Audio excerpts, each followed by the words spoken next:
Now check out this beautiful fish. It's a red snapper. I got this at Whole Foods again. I asked the vendor to remove the scales from this beautiful snapper, and I'm going to bake it.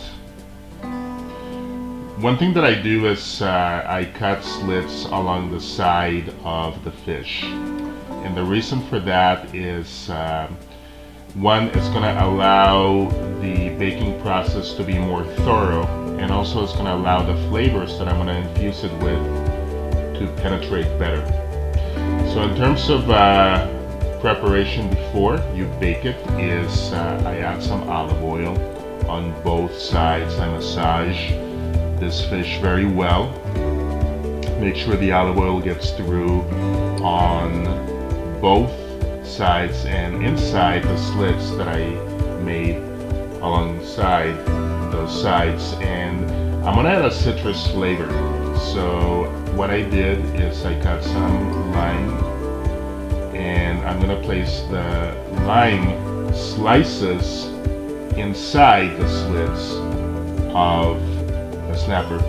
Now sometimes it might be hard to actually be able to want to push the slices throughout, so one option that I learned is actually to cut the slices in half, so like a semicircle, so it penetrates better.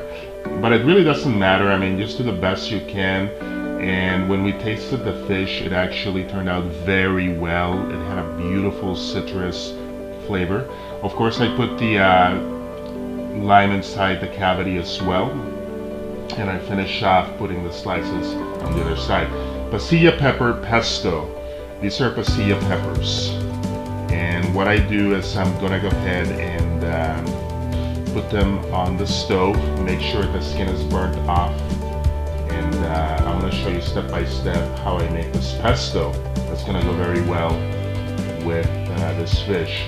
So make sure that both sides are very burned, or the skin is burnt. I put it in a container, and you're gonna do something called sweating it out. Basically, you cover it and you wait maybe 2 to 3 minutes until it's sweated out. It's gonna make the skin easier to remove from the pasilla peppers. So you take off the skin, and basically you run it by water. Use your hands. It's not very pretty, but it works. You cut off the pasilla pepper in slices. You're gonna put it in a blender. I have a Vitamix blender, so I put all the cut up slices in there. Seeds are okay, it's not too spicy. I'm gonna put some olive oil inside the blender, and you basically want to cover it up to halfway, like so. And really important, you want to add some consistency with pine nuts. So I have some organic pine nuts that I got at Costco. I love that store. I put the pine nuts inside, basically a handful and a half of pine nuts, a little bit of salt. You can put pepper if you want. I typically don't. Usually these are the 4 ingredients that I put. I blend it very well, and the consistency you're going to be able to see, and it actually goes very well with a lot of dishes, not just fish.